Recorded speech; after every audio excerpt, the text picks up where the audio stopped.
Everyone, good to see you all.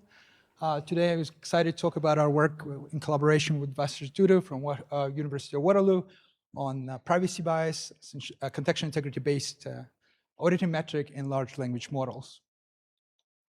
Okay, so the hype is real. I don't think I need to convince anyone here. We're all using LLMs to get relationship advice. We get medical suggestions, and also they're starting to be used as autonomous agents to make decisions on our behalf. So exciting times. However, I feel we are at this GPT conundrum. So we all complain, and rightly so, about their privacy and information handling practices. Collect a lot of information, we just heard in the keynote. And while knowing that, we still like to use them. They can be useful, and ideally we'll find ways to reconcile this. So a lot of decisions here, and in our work, we're looking to build on the late Daniel Kahneman and our work on decision bias in noise, systematic bias in noise in decision making. And the way they define bias there, it's not as cultural bias, which is important, and societal bias that have been studied quite well. It's more as a statistical measure. So an average error that you'll see, for example, as an intuitive example would be, if you think target shooting, you see a consistent a shooter hits something to the left or to the right, that would be a statistical bias, and they feel that's very important in decision making. Same with, conversely, in noise, you will see that there is a variability in decisions, so whenever we kind of want to see consistency, we don't actually get this consistent metric, so they call it noise.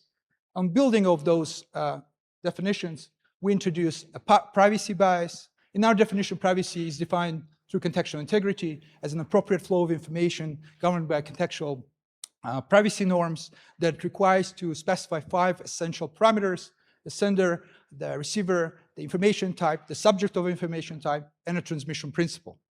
Now, once you specify all of those 5 parameters, you have a way of essentially do a privacy CI analysis, and the bias there will be essentially the consistency, the appropriateness skew in the appropriateness measure. It can take 2 forms. So once all the parameters are specified, it's actually a scalar value. So in this example, we see a patient sharing medical information a patient medical information with a doctor confidentially. And it might be that it will be strongly appropriate. However, if not all parameters are specified, and this multi-dimensional space can be sliced, and we get a tensor of appropriateness values.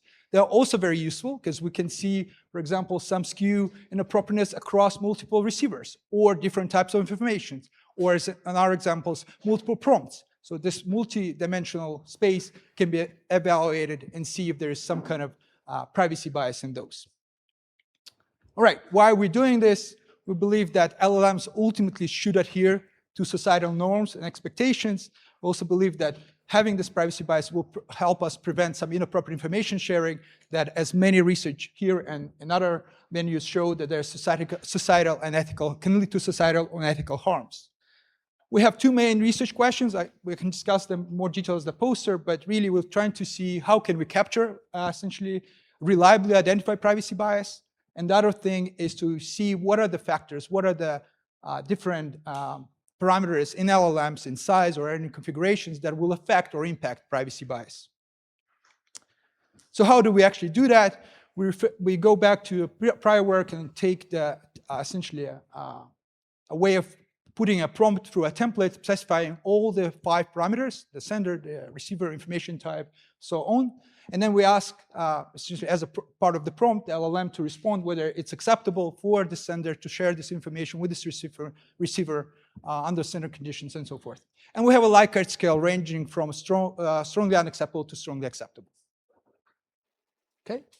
So an interesting part of this work that you can actually ask multiple models that I'll show in our examples, but really without actually having the target, having the ground truth, you already have a basis for some kind of normative analysis, which is kind of cool because you'll see, for example, multiple responses from model A will be clustered in the middle, and you see model B, they are essentially maybe slightly skewed to the right at the bottom, and we see model C, they're more scattered, and model D will have a lot of noise. That's kind of great because we can start thinking, okay, well, maybe there's something there that we should tweak and see. Having said that, having ground truth or some kind of target gives you a bit more information. So now you can specify, okay, model A maybe has 0 bias, And if model B will have some bias, but essentially with some noise variability at the bottom, and we can calculate what we call a privacy delta. And model C will have some bias, but with more noise, and model D has a lot of noise, no bias, very difficult to know what's actually going on. So it makes it difficult to find and capture privacy bias. So what we've done, we essentially collected a few more different models and from different sources, different capacities, different optimization techniques, just to see what kind of privacy biases they actually exhibit. To do that, we devised a multi-prompt assessment methodology. The way essentially it works, we take an information flow, all 5 parameters, put it into a template, then paraphrase that template multiple times. For each of those paraphrasing, we actually provide a different randomized order of the Likert scale. And then we all of those for multiple prompts for one information flow with different random Likert scale will go into as a prompt to a model. We get the responses. All the valid responses collectively will be above a particular threshold will be analyzed, and then the final step will be essentially finding some kind of strategy to find a majority vote or some other way of getting essentially a consensus on the privacy bias. Okay, some highlights from the results, which essentially I can talk more about at the poster.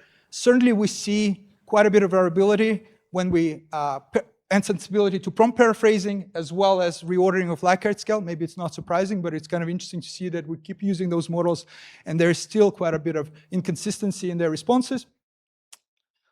We see different models, again, maybe not surprisingly, having different privacy biases. So in this example, the GPT-4o mini will be less conservative, so will be more acceptable. A lot of the information flows that were presented will be considered more acceptable. And then Llama is more conservative. A lot of the information flow we notice actually have more conservative privacy bias, so not acceptable.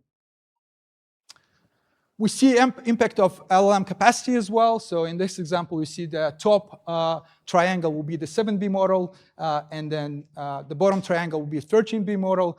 There are some tensors of privacy biases that are aligned. So in the example, sharing information with the intelligence agencies considered largely not acceptable, strongly unacceptable, but with some exception when the user gives, there's a consent, which is kind of interesting to look. Another interesting case here, we see that there is a polar privacy biases. So in some cases, the models, for example, the 13B model will consider sharing the times user is at home with the local police during the emergency strongly acceptable, while the 7B model will see it as strongly unacceptable. It's kind of interesting, something to think about how those models react to those information flows. A similar pattern goes with based and aligned models. We see a TensorFlow that shared, again, related to government intelligence agencies, but it's kind of interesting. And similarly, you will have polar privacy biases in those. And again, we can discuss more at the poster.